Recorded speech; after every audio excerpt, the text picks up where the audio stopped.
What up fuckers, it's Andy here. Welcome to Video Game Deathmatch. You just caught me working on a farm. I know that probably sounds familiar, but trust me, it's not.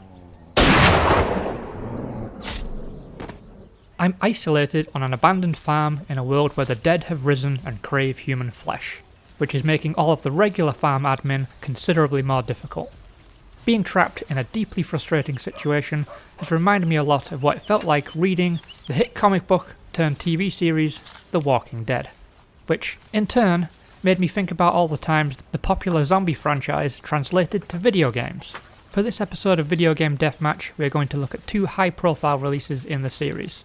Telltale's award-winning The Walking Dead, Season 1 to be specific, and the most recent release, The Walking Dead Destinies.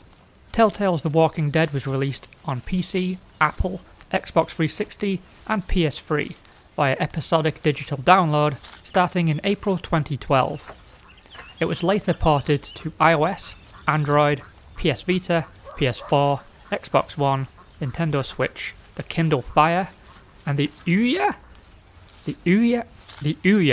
whatever the fuck that is. I don't even know if that's how you pronounce it.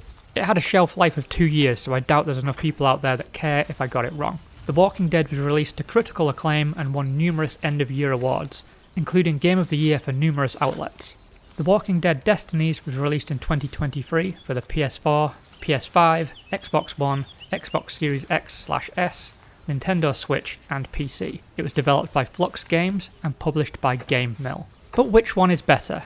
The multi-time Game of the Year winner, or the game from the publisher of Skull Island Rise of Kong? We're going to find out together. So join me as I try to find out what happens when you milk an undead cow for Video Game Deathmatch. Telltale's The Walking Dead Season 1 versus The Walking Dead Destinies.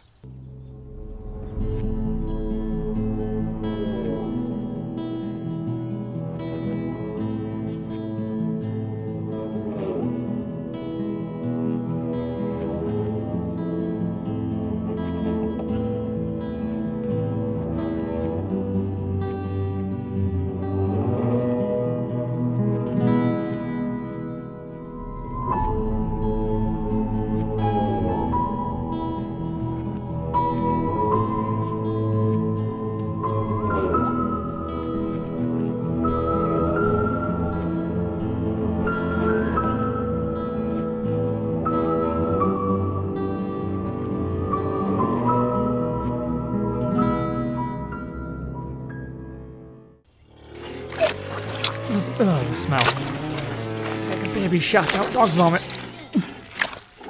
Oh, hey. Sorry about all this.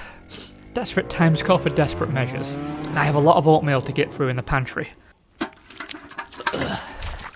For this episode of Video Game Deathmatch, we're going to pit these two Walking Dead games against each other in 5 categories: visual presentation, sound and music, story, gameplay, and a suitably Walking Dead final round, misery. The game with the most wins will be declared the winner for this episode of Video Game Deathmatch. Right, I need to perform an inspection of the perimeter. I just need to fetch my bloodhound, Copper. Just give me a second.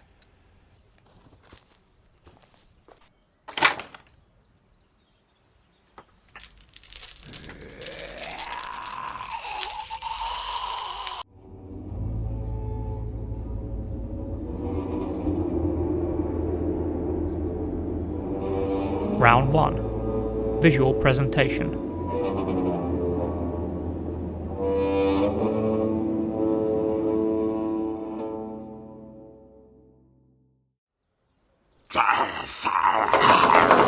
Whoa there! You're feeling feisty today, I see. Don't worry folks, this is Copper, my bloodhound. His real name was Gordon, but he died of sepsis while we were setting up the farm, and, well... Now I use him to prowl the farm perimeter. The dead seem to sense when there's another of their kind around, so when I see Copper acting up a little, I know something is nearby. Come on Copper, walkies. Don't worry, I removed all his teeth before he turned.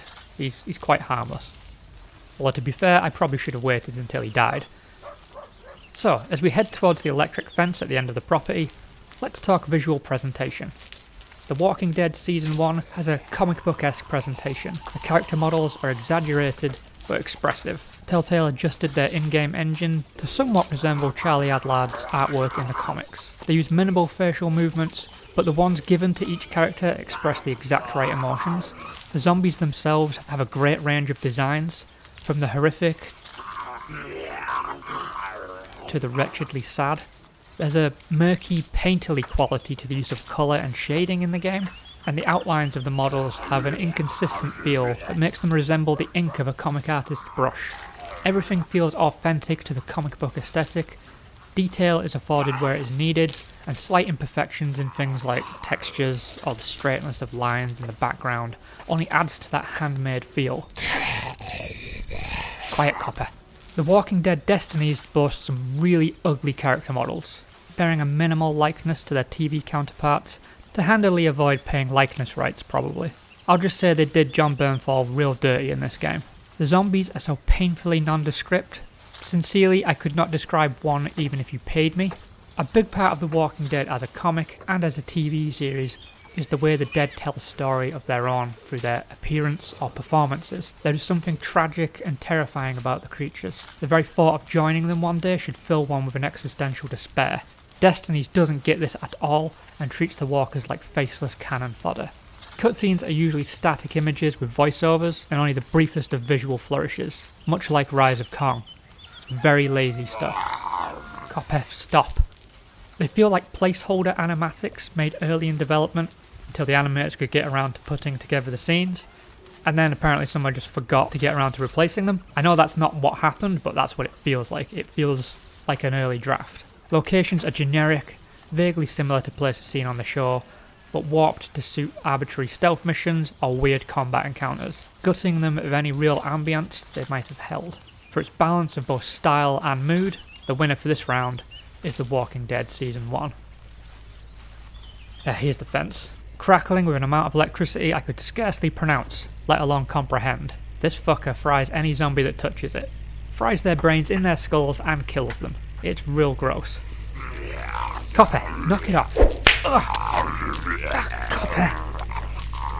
Oh no, Copper, the fence.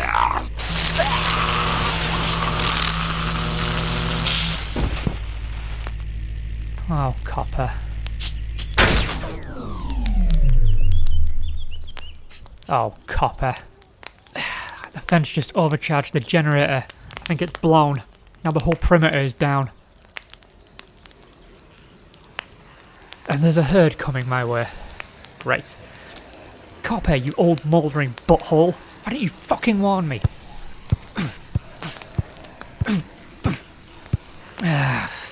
Forget it, he can't hear me. His brain's turned into a crispy rasher of bacon by now. Oh shit. Bacon. The pantry back at the farmhouse. Okay guys, who likes packing in a really hurried manner? Let's go!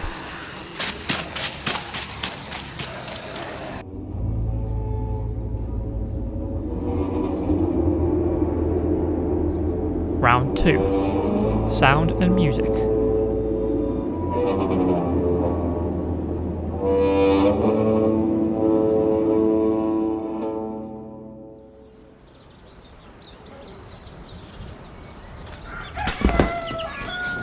Hey, I'm just loading the last of my essential supplies. Clean water, fuel, rice, beans, bacon, sausages, pork chops, ham. I shot a lot of pigs before you joined me.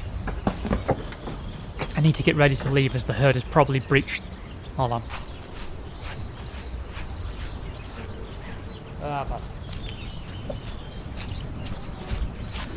Yeah, the herd has breached the perimeter already. Okay, I think that's everything. Let's get a move on.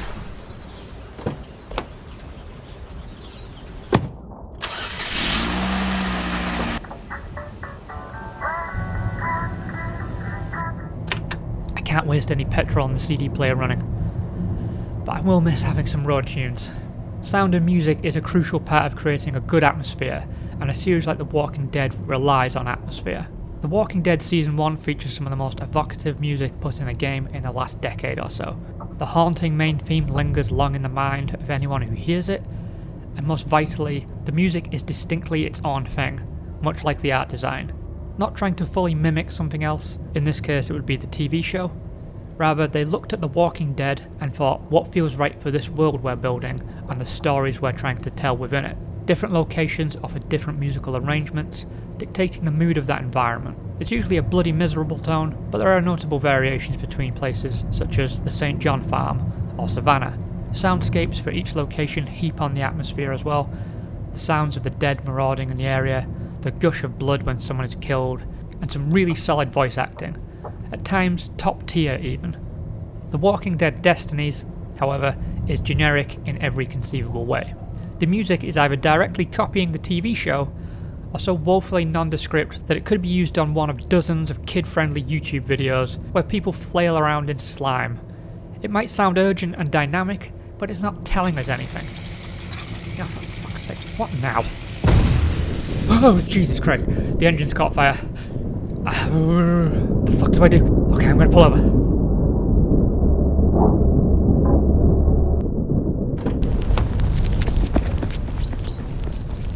Oh. It's okay, I have some spare water in the back. I can probably cool the engine off and just take a moment before... Mother of cunts. Well, I guess we're walking. A lot of the sound assets in Walking Dead Destinies feel very much like they came from a pre-purchased library. I feel like I've heard them all 1,000 times before, especially the groans and squelches. It sounds like it's coming from one of those dreadful ads for a zombie-based town-building money sponge mobile game that look nothing like the ad. That's how phoned in this game sounds.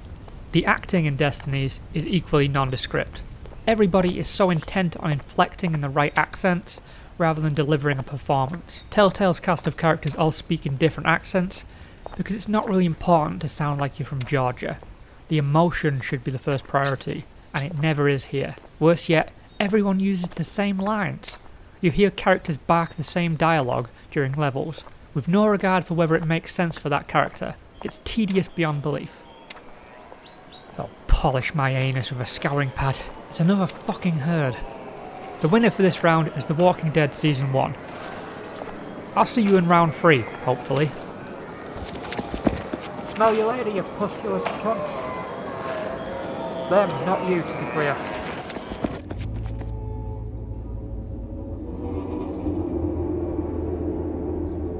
Round 3. Story.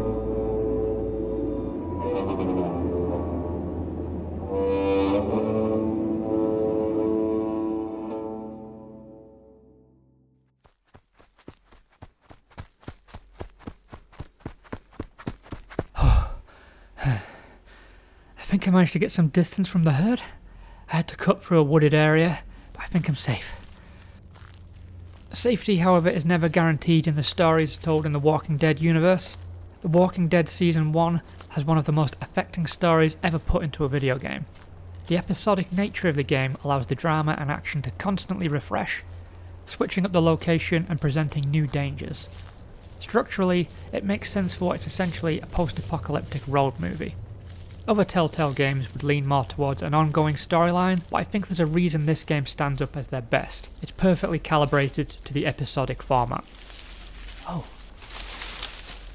I can see a supermarket over there. It looks heavily fortified. That means people. Okay, I should make my way over, but carefully, obviously. So back to The Walking Dead Season 1. The episodes never outstay their welcome. They always make the absolute most of a scenario and any new characters introduced before wrapping things up so they can head to the next episode. Those wells are thoroughly tapped by the time you move on, so there's never a sense that you're missing out on anything or that it's not fully realising its potential. It takes into account the fact a lot of players will be playing each episode with long gaps between, so it doesn't rely heavily on the episode-to-episode continuity. It only requires you recall the essentials. The relationships of the characters. Each episode being a clean slate story-wise makes a big difference. Oh, okay. I'm right by the barricades. I don't see anyone on lookout. That feels odd. I'll see if there's a way inside that a zombie would be too dumb to notice. Despite the episodic approach, it's always building up the main narrative threads, the tensions within the groups, and the growing relationship between Lee and Clementine. The game offers superbly depicted supporting characters, even ones that only appear for a single episode, or even a single scene. It's choice-based, but largely that is the illusion of choice, and the story follows parallel tracks no matter what you do, always ending up in the same destination, roughly. That's not a problem, it works for a game of this scale, and the story feels more substantial as a result. The writers weren't spreading themselves too thin, with multiple branching stories, like you might see in a lesser David Cage game. Oh, there's a gap in the barricade. I'll just... through. Ugh. Well, I'm inside. Ugh. Oh wow. This place fucking reeks. Whoever lives here, or lived here, did not take care of things. Ugh, I can taste it. Ugh. Let's be careful, okay? The Walking Dead Destinies uses a copious amount of text blocks to fill in the narrative gaps for players who might be unfamiliar with the show. My main question would be, who else but people overly familiar with the show would even buy this game? But sometimes it just glosses over other key storylines, like Carl getting shot 2 episodes into Season 2. Otis, the man who shot him, is not in the game at all. He doesn't accompany Shane on the mission to find medical supplies, so Shane doesn't have to sacrifice him to get away. That's a big factor in Shane shaving his head and going somewhat over the edge, resulting in his eventual death in the show. They don't consider that plot point important, so they try to find another reason why Shane shaves his head, but they just don't land the same way. It's really funny to see a game that both can't trust you to know the material, while also relying on you to know the material, because otherwise their story feels like it's full of holes. I hear something. It's coming from over there.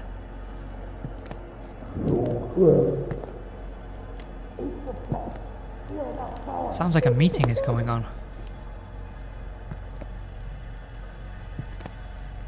Brothers, sisters, children, gather for the feast.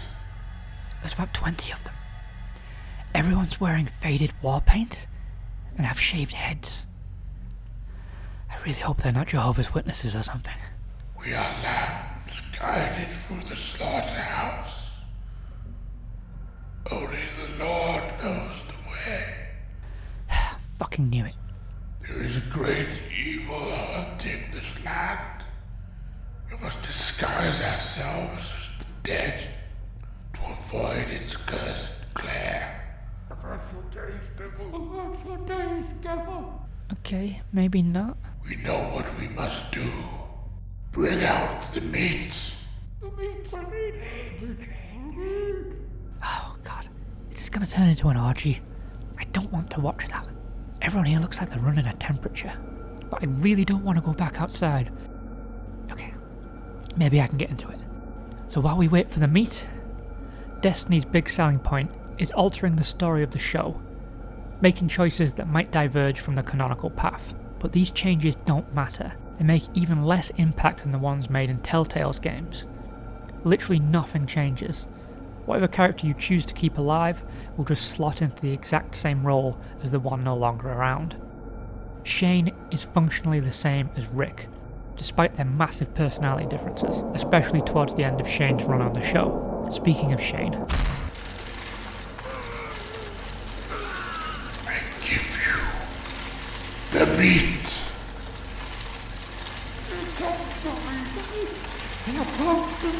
just pause for a moment. Here comes the meat. Oh, fuck me. That's not some sexual deviant's plaything. That's a prisoner.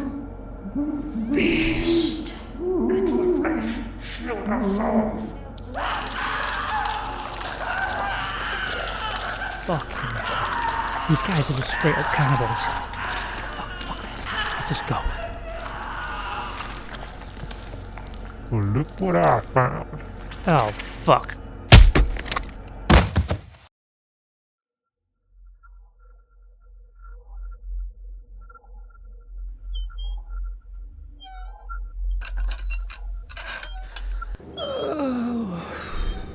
Oh, what the fuck? For God's sake. They've strung me up by my wrists in an old meat locker. Ugh. Great work, Andy. Captured and dangling yet again. I think I can work my... I think I can work my hands through these restraints, but it might take a moment. Where did I leave things off earlier? Oh yeah, I was talking about the character of Shane. I really don't understand the choice of replacing Otis with Maggie in the med supply mission. Shane's big choice becomes saving Maggie or saving the medication, and leaving Maggie to die at the hands of the walkers. Whereas with Otis in the show, he makes a conscious decision to wound Otis and leave him behind. The motivations and the actions are very different, and they say very different things about Shane's character. It makes his eventual unravelling, leading to the fateful confrontation with Rick, make absolutely no sense. In this story, he shaves his head because he's grieving, either Carl or Maggie, not because he stepped over a line that he can never return from. It just doesn't work. Even in adapting the source material, they've somehow managed to miss the very obvious points. And am I seriously supposed to believe that Merle would behave the exact same way as the governor if he took over Woodbury? Fate would also have him lose an eye? They're very different people, yet we're supposed to believe that they would follow the exact same destinies as each other.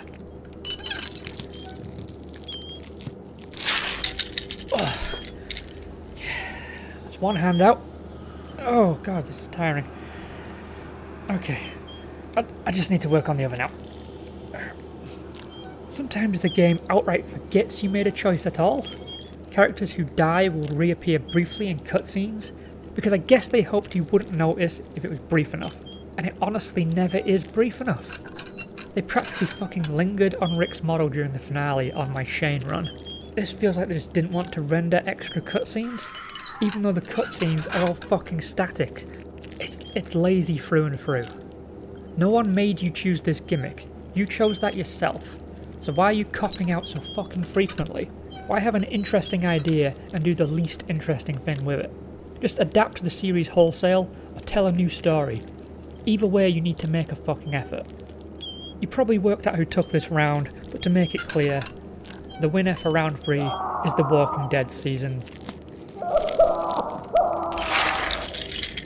Okay, there's the other hand. Right, time to drop down. My knees can handle this. Ah! Oh, what the hell? Oh, I don't get that. That was a perfect dismount. Oh, fuck me, I could have twisted my...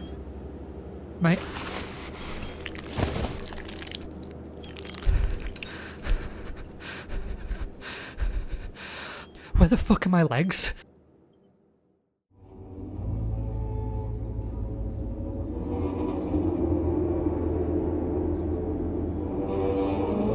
Round 4. Gameplay.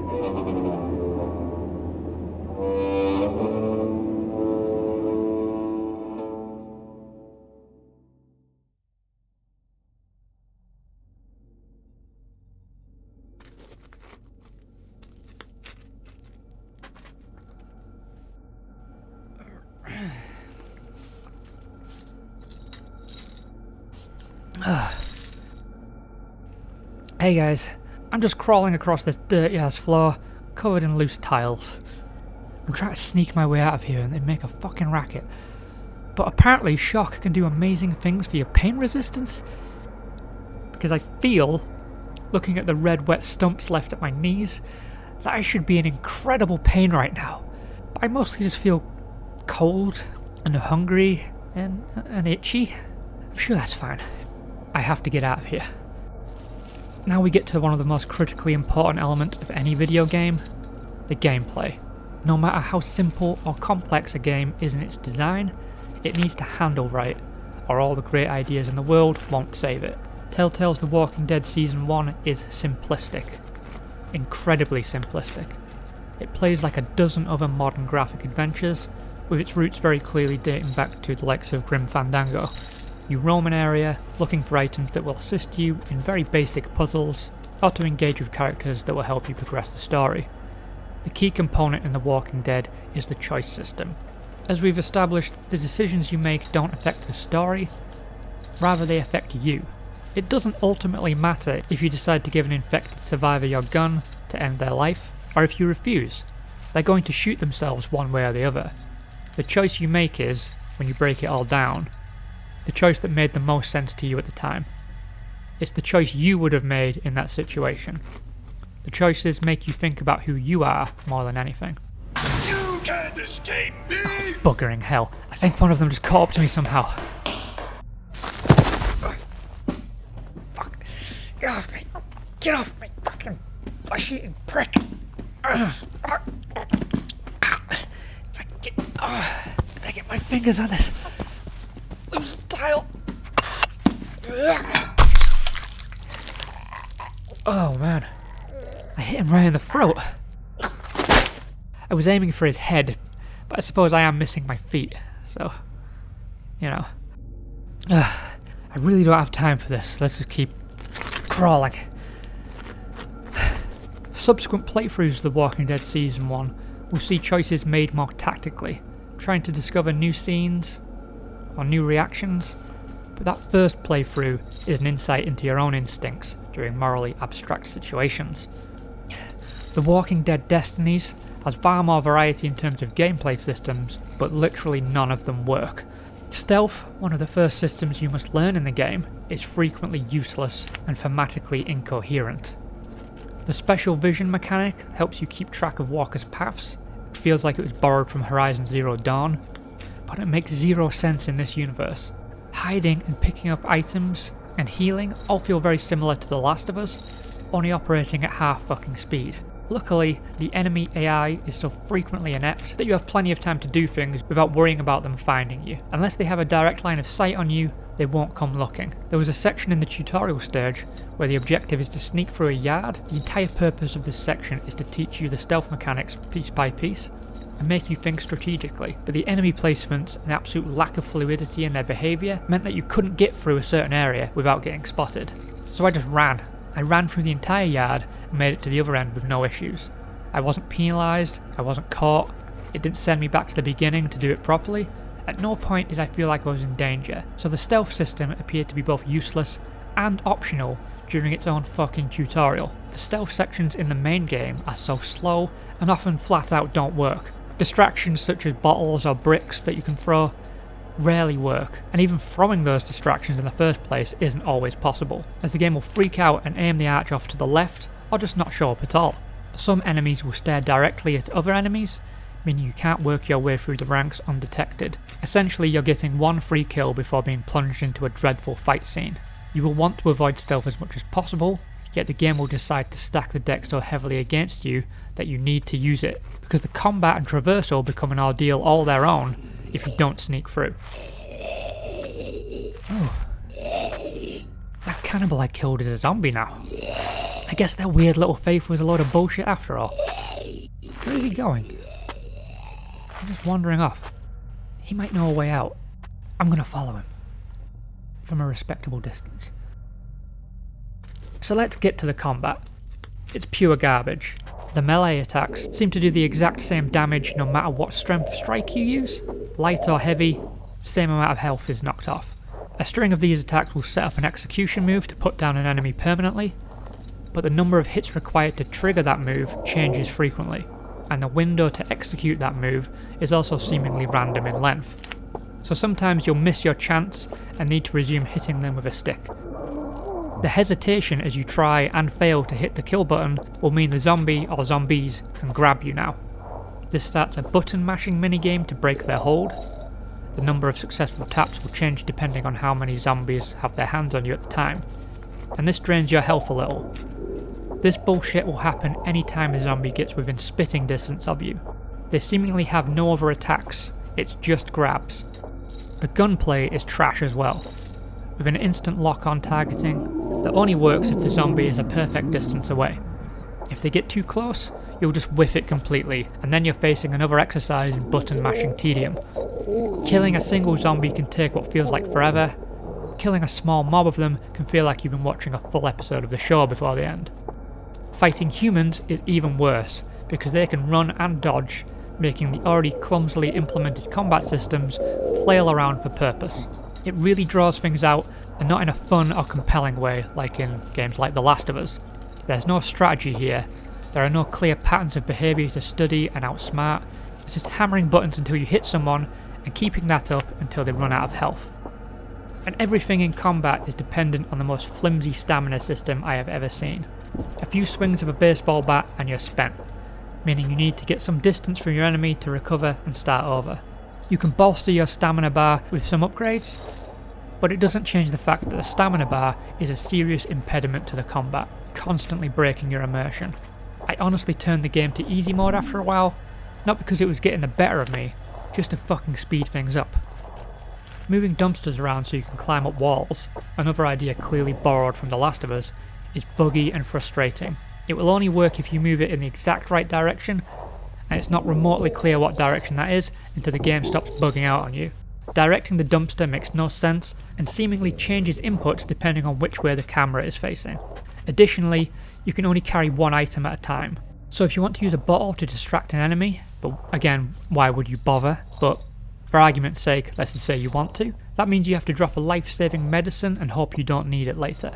There are also numerous bugs that I encountered, including one where my character got trapped in an invisible tunnel that would only let him run in one direction. Attempting to steer myself away from that path was met with the game seemingly taking control of the character for me and making him run in the direction it wanted me to go. This was during a stealth section too, so it was basically steering me towards the zombies I was trying to avoid. What is he doing? He's trying to get through those closed shutters, the daft prick. Oh fuck. Of course. He senses other undead. That means the herd is probably outside that door. I think I've got an idea. I just need to find the... Aha! The controls for that door are across the room, conveniently out of view of the zombie. Well, it'd be convenient for somebody with feet. Destinies offers a skill tree, and visually, it's a fucking mess, as the upgrade system covers every single character in the game on the same screen at the same time. Each character has their own unique skills, but these skills apply to every other character in the game. That branch of the skill tree closes off whenever a character dies, meaning you can no longer upgrade that particular skill. Making it seem even more arbitrary, you get to keep the skills you already unlocked even if the character is dead. It ignores its own rules when nobody made them create that stipulation. Most of the skills are useless, honestly. Stat boosts for different weapons, but you never seem to have to worry about not being able to find your weapon of choice in a level. So losing baseball bat proficiency isn't an issue, and you can probably find a crowbar or a fire axe somewhere nearby. There are some upgrades on stamina bars, but they still feel minimal in their impact on how the game handles. The camp scenes are functionally useless. They only seem to exist to set up a side expedition for one of your NPCs to gather extra skill points for you. These take place while your story missions are ongoing. NPCs can be interacted with, but to no real gain. It feels like the devs had an idea for something more in line with Red Dead Redemption 2's camp scenes, but lacked the time and resources to make it happen. As it stands, the camp is just padding to draw out the playtime. At the start of a camp scene, there are usually conflicts that need resolving. These are supposed to be choice-based dilemmas where you're asked to side with one character over another, the actions of which affect absolutely nothing. No matter what you choose, you get 5 skill points for the decision, and the choice never comes up again in the main story. Allegiances and loyalty aren't a factor in this game at all. Everything about The Walking Dead Destinies feels pointless and poorly conceived. Finally, I made it. Nothing about The Walking Dead Destinies works, only the phantoms of good ideas exist here. The Walking Dead Season 1 was overtly simple, but it did everything with a competence that didn't distract from the main focus of the game, the decision-based storytelling. Scott, give me a sec. I need to reach the lever. Oh, just to be clear, Telltale takes this round again.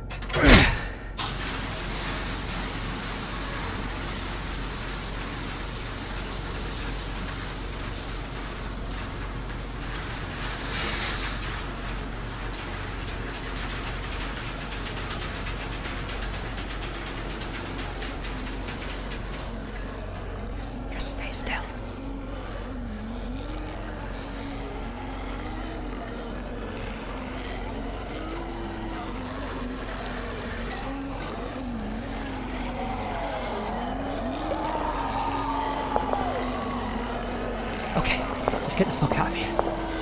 Gradually.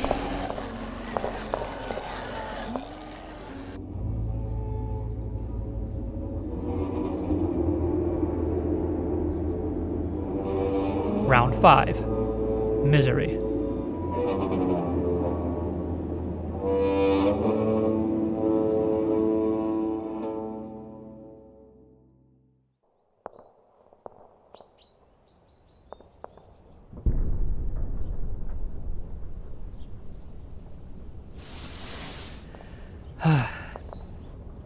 While that cursed cannibal cathedral of consumerism collapses behind me, and I drag my legless body across several acres of farmland looking for shelter,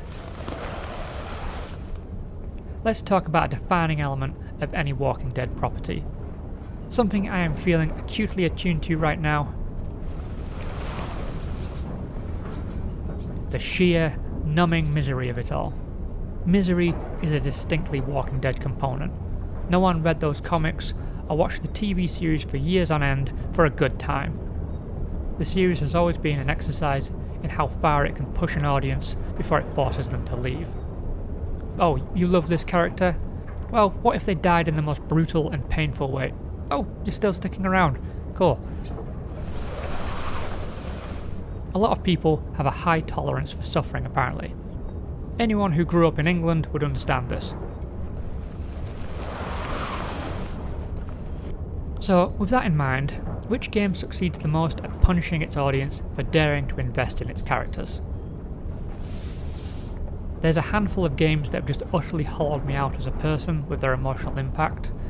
Red Dead Redemption 2, The Last of Us Part 2, That Dragon Cancer. These games left me with a deep wound of sadness that I didn't think was ever going to heal. The Walking Dead Season 1 is very much in line with those games. That game whooped my ass over a sustained period of time. Episode 3 is one of the bleakest works of fiction I've ever experienced in any medium. A series of gut punches that could fell 1,000 Houdinis. The episode just refuses to let up. The first 2 episodes had their share of harrowing acts and tragic turnarounds, but nothing could prepare you for how deeply affecting the series would get from there. It somehow only gets more devastating as the season wraps up. It drags your heart through the dirt and rocks and broken glass and sharp pointy twigs and... Sorry, I'm just thinking about myself right now. The finale stands as one of the most heartbreaking sequences in gaming history. Good writing, affecting performances, and an eerie melancholic score all meld together to create a perfect soup of misery, something few other games could hope to match. Wow. That supermarket burned down really fast. The Walking Dead Destinies had a comparatively easier job ahead of it. It didn't need to craft new characters and scenarios. It was cribbing heavily from some of the most defining moments of the early years of the show. The game had multiple wide open goals in front of them as far as eliciting emotion from the player, especially fans of the TV show, and yet it manages to fucking whiff each and every one of them. The presentation is so stilted, and the performances are so non-committal. I may not have liked a lot of the TV show, but there were a lot of talented actors working their asses off to make that material work. The choice system on offer in the game is worthless. There is no sense of impact when you make a decision, because most of the time, it doesn't matter what you do. It will just be evident in a scant few cutscenes, and then glossed over for the rest of the game. And quite hilariously, it takes the most important moment of the first 4 seasons, Rick killing Shane, and reduces the moment to a boss fight hinging on, as established earlier, one of the crappiest combat systems on the market today. A moment of agonising decision making on the show now becomes a clunky boss battle, where your enemy is running around a large paddock, popping off rounds and shouting one-liners, while you hide behind conveniently placed crates and wait for your stamina to return so you can run back out, pop off rounds and shout one-liners. The game is tone-deaf, woefully executed, and appears wholly disinterested in having any sort of emotional impact on its audience. It begs the question why they even decided to make a Walking Dead game at all. This has all the substance of a generic zombie shooter. Left 4 Dead had more nuanced emotionality than this. Oh fuck, one of the zombies must have tailed me. Fuck off, how is this fair?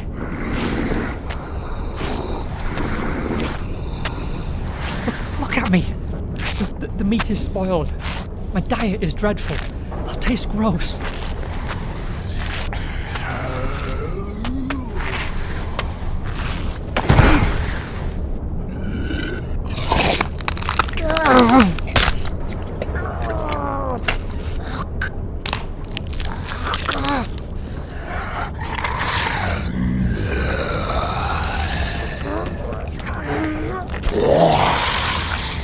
Why is it so hard to crush a skull with your bare hands? It looks so easy in Game of Thrones.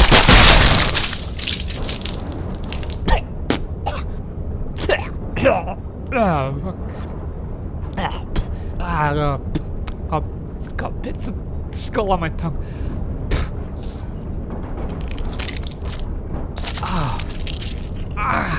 Fuck. It bit clean through my neck. This probably ain't great. I think you already know who won this round. Telltale, take it again. I'm gonna need a moment here. I'll see you for the final verdict.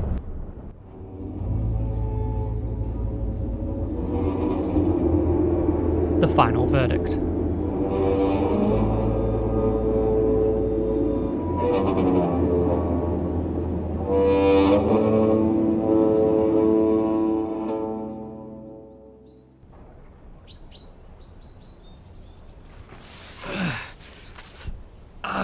Alright. I found a nice tree to rest up on. Well, I guess I turn into a zombie. I don't really know what happens to me at that point. It's all a little uncertain. But one absolute certainty is that Telltale's The Walking Dead Season 1 won this video game deathmatch with a clean slate. It is undeniably the better game in every conceivable way, and stands as one of the very best graphic adventures ever made. Oh fuck. There's some actual humans out there, taking out all the dead coming out of the supermarket. Hey, over here! It's honestly baffling how many times Walking Dead games flat out refuse to learn any of the positive lessons from Telltale's tenure with the franchise. Because none of them are present in Walking Dead Destinies, a game so profoundly incompetent you would be forgiven for thinking it was made bad on purpose. No one could misunderstand every basic component of the game's design this dramatically. You'd eventually get something right just through the law of averages. If I hadn't reviewed Rise of Kong in the last episode, this would be the worst game I've played since Lord of the Rings Gollum. So thank you so much for listening. If you enjoyed the show, please like or subscribe on whatever podcast platform you use. Drop us a review on Spotify or Apple while you're at it. And please recommend the show to any friends, family, or enemies you've formed an uneasy alliance with. You can find me on Twitter at truly_defective for more video game deathmatch info and assorted video game musings. I do promise I will get a social media account set up for the podcast eventually. I've just had my hands full, as you can see. So, in the meantime, don't forget to get a life. Got one over here. Oh, hey. Okay, he's dead. Let's go get him. That's another one for the fire.